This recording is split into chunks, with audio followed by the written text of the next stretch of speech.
नमस्कार. आज आपण मस्त झणझणीत असं मटण थाळी बघणार आहोत, ज्यामध्ये आपण मस्त झणझणीत असा मटणाचा रस्सा आणि त्याचसोबत असं झणझणीत असं लालसर मटणाचं सुक्कं कसं बनवलेलं आहे, ती अगदी सोप्या कृतीमध्ये सांगितलेलं आहे.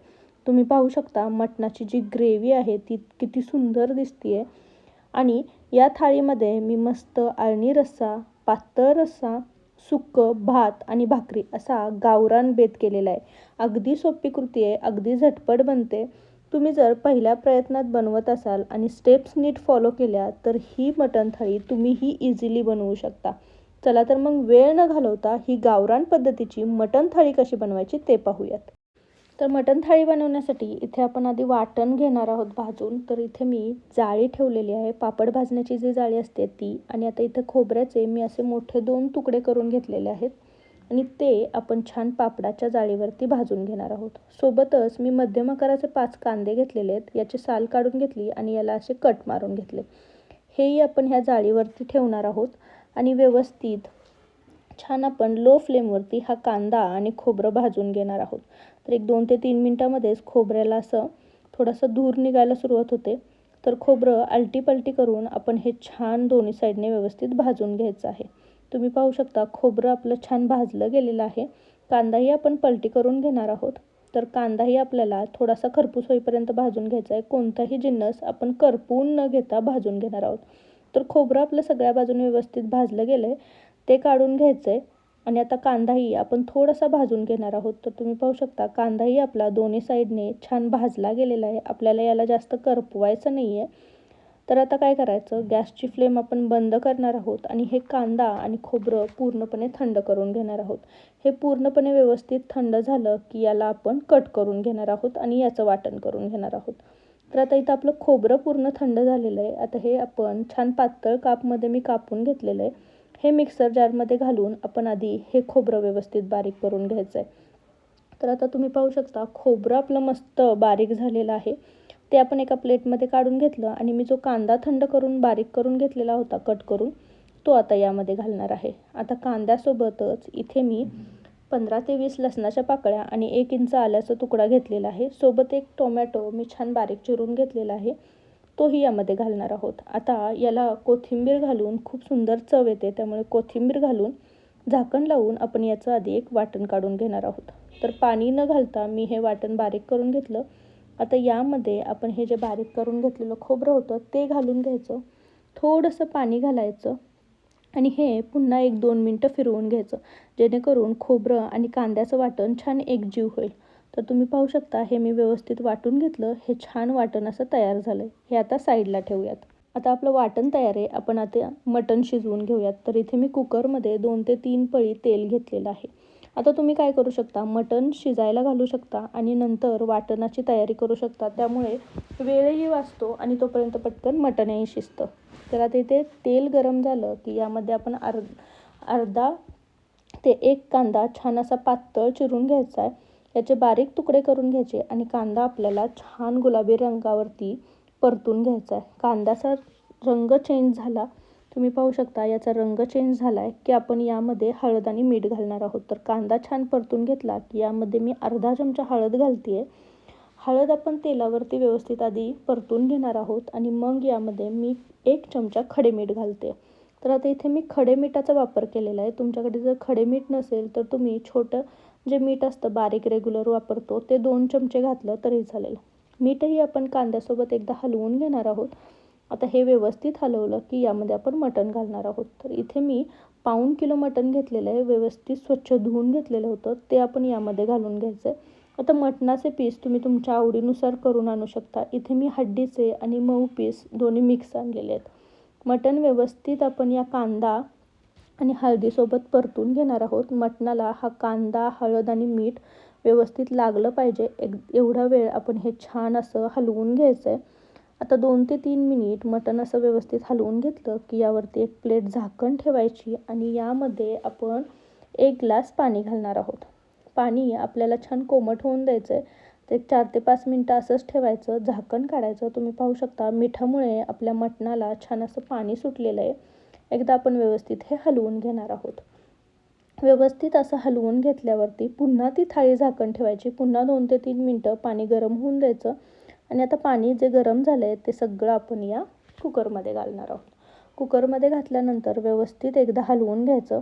थंड पाणी यामध्ये घालायचं नाही, नाहीतर मटण व्यवस्थित शिजलं जात नाही. आता मी एका पातेल्यामध्ये पुन्हा एक साधारण तांब्याभर गरम पाणी केलेलं होतं ते आपण यामध्ये घालणार आहोत. व्यवस्थित आता हे एकदा मटण मिक्स करून घ्यायचं. कुकरचं झाकण लावायचं आणि लो फ्लेमवरती याच्या 4 ते 5 शिट्ट्या करून घ्यायच्या. 4 ते 5 शिट्ट्यांमध्ये मटण जे आहे ते आपलं व्यवस्थित शिजतं. तर इथे मी 4 ते 5 शिट्ट्या करून घेतल्या आणि कुकर पूर्ण थंड करून घेतला. आता कुकरचं झाकण काढून घेते आणि मी तुम्हाला दाखवते की आपलं मटण व्यवस्थित शिजलं आहे की नाही. तर मटण एकदा व्यवस्थित मिक्स करून घेणार आहोत आणि आता यातला जो मऊ पीस आहे तो आपण काढून बघूयात आणि मी तुम्हाला दाबूनही दाखवते. हा मस्त मऊसूद असा शिजला गेलेला आहे. आपलं मटण व्यवस्थित शिजलं आहे. तर आपण आता इकडे सुक्याची तयारी करूयात. तर मी कढई ठेवली आहे. कढईवरती साधारण 2 ते 3 चमचे तेल घ्यायचं आहे. तेल आपल्याला छान गरम होऊन द्यायचं. तेल गरम झालं की यामध्ये मी 3 ते 4 चमचे कोल्हापुरी मसाला घेतलेला आहे. कांदा लसूण मसाला आहे हा मसाला यामध्ये घालून घेणार आहे आणि हा मसाला छान तेलावरती परतून घेणार आहे. आता तेलावरती मसाला परतला की आपण जे वाटण तयार करून घेतलेलं त्यातलं मी 4 चमचे वाटण यामध्ये घालणार आहे. आता तुमच्याकडे कांदा लसूण मसाला नसेल तर तुम्ही या जागी कोणताही जो घरगुती मसाला वापरतात तो घालायचा आहे. मसाल्याचं प्रमाण तुमच्या घरगुती मसाल्याचं तिखट किती आहे त्यानुसार तुम्ही घालू शकता. आता वाटण घातल्यानंतर हा मसाला आपण छान या कांदा लसूण जो मसाला आहे त्याच्यासोबत एकजीव करणार आहोत आणि तेलावरती आपण हा मसाला चांगला तेल सुटेपर्यंत परतून घेणार आहोत. आता यामध्ये मी 1 चमचा बेडगी मसाला किंवा लाल मिरची पावडर म्हणतात त्याला आणि 1 चमचा मटण मसाला घातलेला आहे.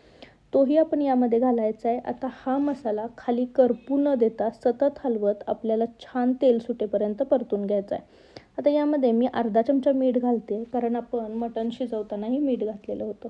मसाला छान व्यवस्थित हलवत छान तेल सुटेपर्यंत परतून घ्यायचा आहे. साधारण 5 ते 7 मिनटं हा मसाला परतला की याला सुंदर तेल सुटायला लागतं. आता यामध्ये मी 1 चमचा अळणीचा जे आपण अळणी सूप बनवून घेतलेलं ते घालणार आहे, जेणेकरून मसाला खाली करपू नये आणि हा व्यवस्थित असा छान परतून घेणार आहे. तुम्ही पाहू शकता एक 5 ते 7 मिनटं परतल्यानंतर या मसाल्याला सुंदर असं तेल सुटलेलं आहे. मसाला छान असा परतला गेला आहे. आता यामध्ये आपण जे शिजवून घेतलेलं मटण होतं ते घालणार आहे. तर तुम्हाला किती सुक्कं बनवायचं आहे त्यानुसार तुम्ही मटण घालू शकता किंवा सगळं मटण सुक्कं करून नुसत्या अळणीचा पातळ रस्साही करू शकता. तर आता इथं मी थोडंसं मटण पातळमध्येही ठेवलेलं आहे. मटण घातल्यानंतर व्यवस्थित असं हे आता ग्रेव्हीसोबत एकजीव करून घेणार आहोत. तुम्ही पाहू शकता ग्रेव्ही किती सुंदर. यामध्ये थोडासा अळणीचा रस्सा घालायचा, त्यामुळे ग्रेव्ही जास्त दाटसरही होत नाही आणि भाकरीसोबत खात असाल तर त्याची चव छान लागते. आता यावरती झाकण ठेवून आपण याची एक वाफ काढून घेणार आहोत. साधारण 3 ते 4 मिनटं मी याला एक वाफ देऊन घेतली. झाकण काढून बघायचं. ग्रेव्ही जी आहे ती अजून छान आपली शिजली जाते. मटणामध्ये याचा अर्क उतरतो. तर एकदा हलवून घेऊयात. मस्त यावरून बारीक चिरलेली कोथिंबीर घालायची आहे. आपलं तुम्ही मटण पाहू शकता किती सुंदर दिसतंय आणि वाटण व्यवस्थित परतलं गेलं की याची चवही खूप सुंदर येते. एकदा व्यवस्थित मिक्स करून घेऊयात. तर आपलं सुक्कं मटण असं छान तयार झालेलं आहे. आता गॅसची फ्लेम बंद करायची आणि यावरती झाकण ठेवायचं. त्यामुळे जे मटण आहे ते खूप छान असं ज्युसी होतं. साईडला ठेवूयात आणि तोपर्यंत आपण पातळ रश्श्याची तयारी करूयात. तर इथे मी गॅसवरती एक पातेलं ठेवलं आहे. त्यामध्ये आपण 2 ते 3 चमचे तेल घालून घेणार आहोत. तेल घातल्यानंतर तेल व्यवस्थित गरम झालं की यामध्येही मी कोल्हापुरी कांदा लसूण मसाला घातलेला आहे. साधारण 4 ते 5 चमचे हा कांदा लसूण मसाला घातला आहे.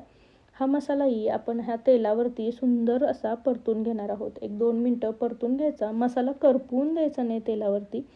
आता यामध्ये जे राहिलेलं सगळं वाटण होतं ते घालून घ्यायचं आहे. तर साधारण 4 ते 5 चमचे हेही वाटण शिल्लक होतं. तर आता हे यामध्ये घालून घेतलं की व्यवस्थित हे तेलावरती छान परतून घेणार आहोत. वाटणही आपल्याला आपण जसं सुक्यासाठी परतून घेतलं तसं छान तेल सुटेपर्यंत परतून घ्यायचं आहे. तर तुम्ही पाहू शकता वाटण आपलं मी छान 2 ते 3 मिनटांनी सतत हलवत हे न करपू देता तेलावरती परतून घेते. तर यामध्ये आता मी 1 चमचा आपला जो मटण मसाला आहे तो घालणार आहे आणि थोडंसं मीठ घालणार आहे.